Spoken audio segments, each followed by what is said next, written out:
Obrigado, senador Moca. Obrigado, senadora Ana Amélia. É sempre uma honra poder vir aqui à Comissão de Assuntos Sociais, onde eu fui sabatinado por 2 vezes para me tornar diretor da Anvisa e depois diretor-presidente.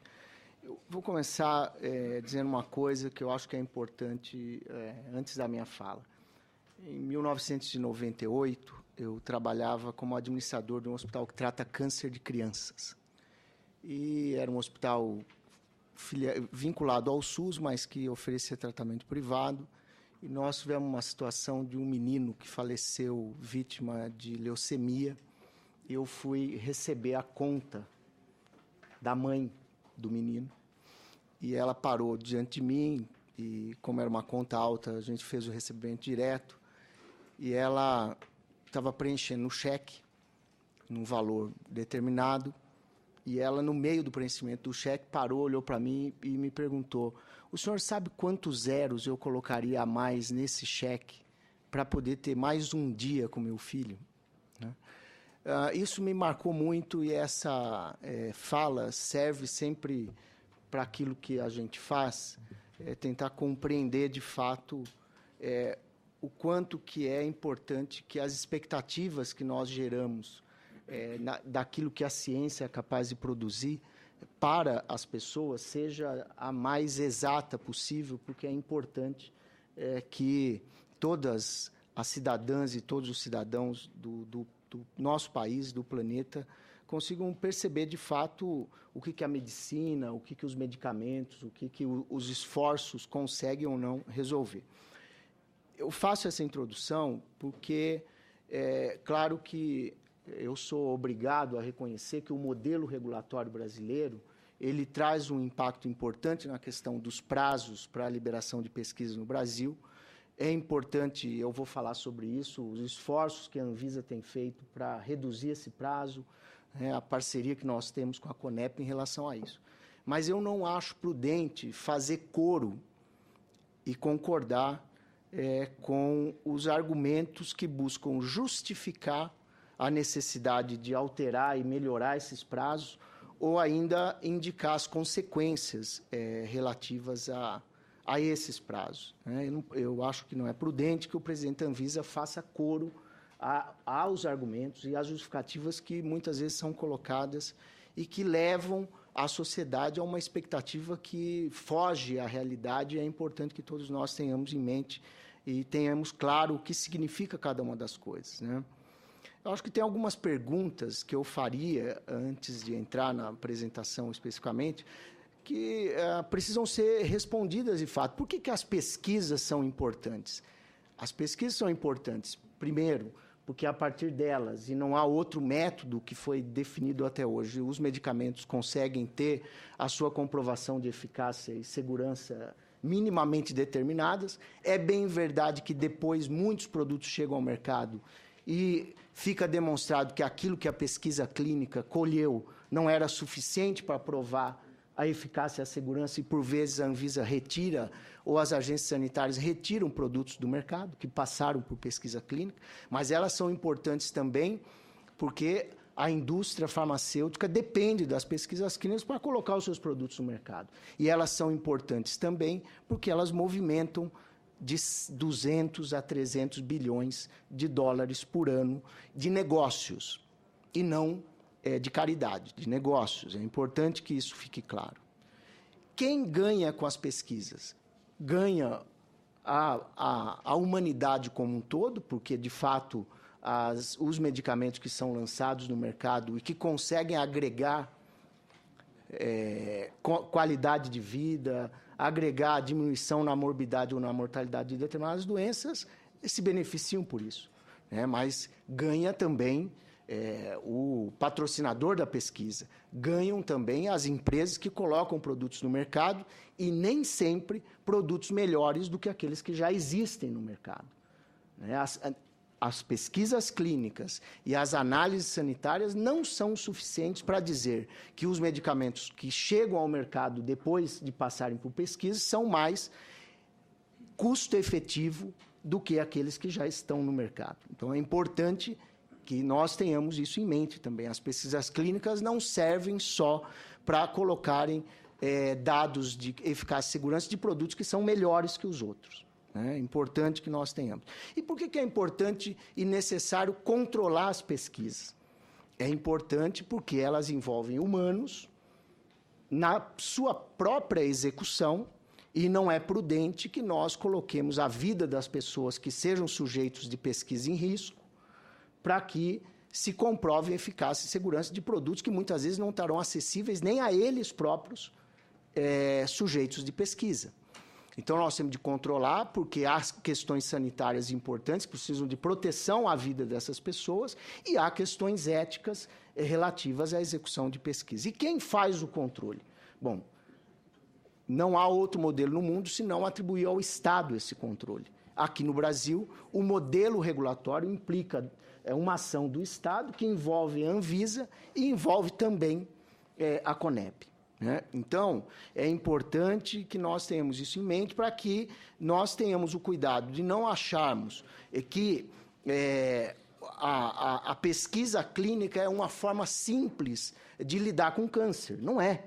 O que torna possível lidar com câncer são boas políticas públicas que foquem no diagnóstico, no aumento da capacidade de tratamento e que, porventura, envolvem medicamentos mais ou menos novos. Né? Então, é só para evitar o coro de que nós vamos resolver os problemas de saúde pública do Brasil ou nós vamos ampliar o acesso a medicamentos pelas pessoas pelos simples fatos de fazermos mais pesquisas clínicas no Brasil. Fazer mais é fundamental para diminuir a dependência, para possibilitar que novos produtos cheguem ao mercado, mas não é a solução para os problemas de saúde no país. Bom, a Anvisa, preocupada aí sim com a questão do prazo, porque nós temos de melhorar os prazos, né, para melhorar esse ambiente, mas não como uma panaceia de que isso resolve o problema do câncer, que vai resolver o problema das doenças, vai resolver o problema das pessoas. As pessoas de política pública, que garantam o tratamento, que garantam o diagnóstico, que garantam o medicamento, e me parece que o Carlos Gadelha falou de várias coisas que estão sendo feitas em relação a isso. Nós temos no Brasil uma instância ética, que cuida a CONEP e CEP, e uma instância de vigilância sanitária que cuida a Anvisa. Né?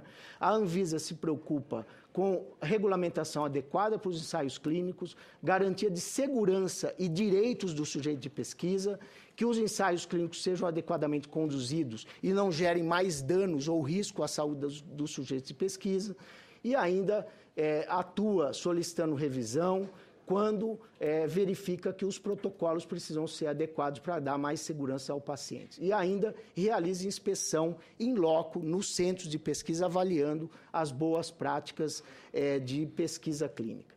A Anvisa, naquilo que se aplica à agência, no acompanhamento, solicita emendas, relatórios e cuida principalmente da avaliação dos eventos adversos e ainda faz, como eu disse, as inspeções de boas práticas. Nós temos um regulamento que é de 2008 que, na verdade, se preocupou naquele momento em colocar de maneira clara quais são os estudos clínicos que dependem da autorização da Anvisa. Dependem de autorização da Anvisa aqueles estudos que estão sendo feitos com vistas a provar a eficácia e segurança de um produto que pretende ser registrado na Anvisa para uma ou mais finalidades de tratamento.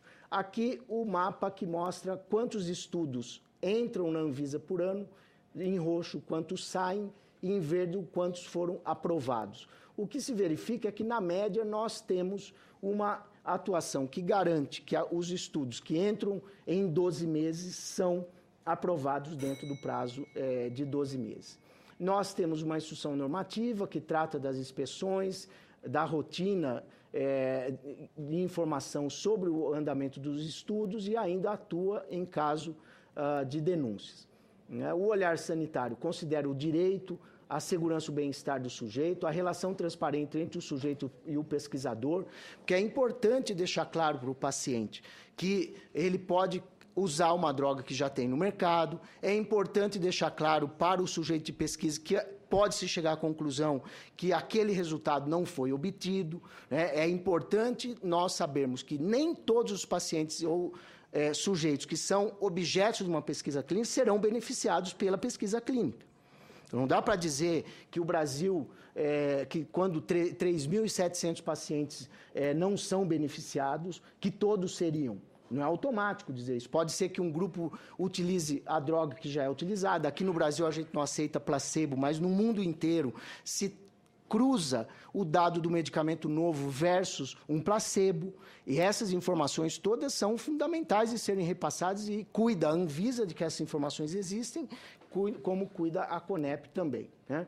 Ainda a questão do consentimento, que é isso, o armazenamento das informações, e considera aqui como sendo o primeiro passo. Muito rapidamente, senador, nós temos um regulamento que foi revisto em 2008, justamente já naquela época visando melhorar a performance, diminuir prazos. Depois desse regulamento, em 2012, o objetivo principal de agilizar a avaliação dos processos de pesquisa pela agência daqueles que já tem autorização em outras agências. A Anvisa autoriza rapidamente estudos que já foram aprovados nos Estados Unidos, no Japão, no Canadá ou na Austrália, né? Ou ainda na União Europeia. E mais recentemente, agora no ano passado, nós aprovamos uma norma que institui os programas de uso compassivo, de acesso expandido e fornecimento de medicamentos pós-estudo. O uso compassivo é uma autorização emitida pela Anvisa para que a indústria execute um determinado programa assistencial no Brasil, fornecendo medicamento novo, promissor e ainda sem registro. Isso já é possível. O programa de acesso expandido, a disponibilização de medicamentos ainda em fase de estudo. E ainda uma modalidade de programa de fornecimento pós-estudos, que prevê a disponibilização gratuita de medicamento aos voluntários que participaram da pesquisa. Que isso ainda não é obrigatório, mas a gente entende que deveria ser, porque o ente da pesquisa, o paciente, o objeto da pesquisa, foi útil para a empresa durante a fase de pesquisa.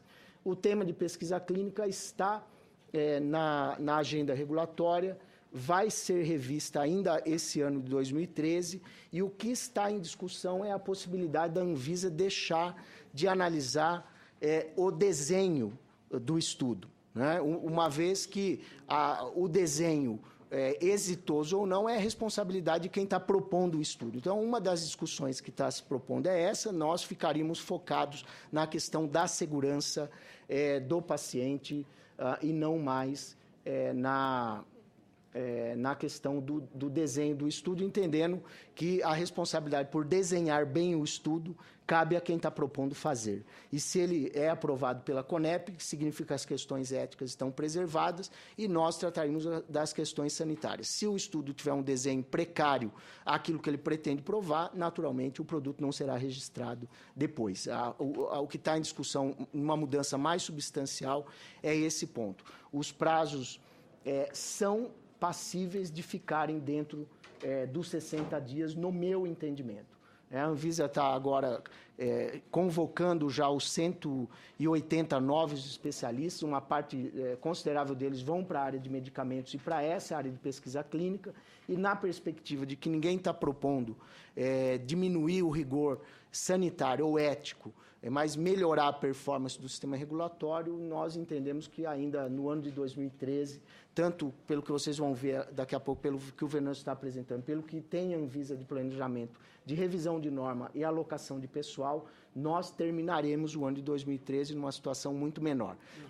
2014, desculpe. Ressalto só que eu não acho prudente que nós precisemos tratar a pesquisa clínica como uma panaceia para a solução de problemas, para justificar a necessidade de melhorar os prazos do sistema regulatório. Temos de melhorar os prazos, mas compreender que pesquisa clínica é importante, sim, para determinado ponto de desenvolvimento de novos produtos, mas não como um foco de assistência à saúde das pessoas. As pessoas precisam ser assistidas dentro do sistema, dentro das políticas públicas que existem para isso.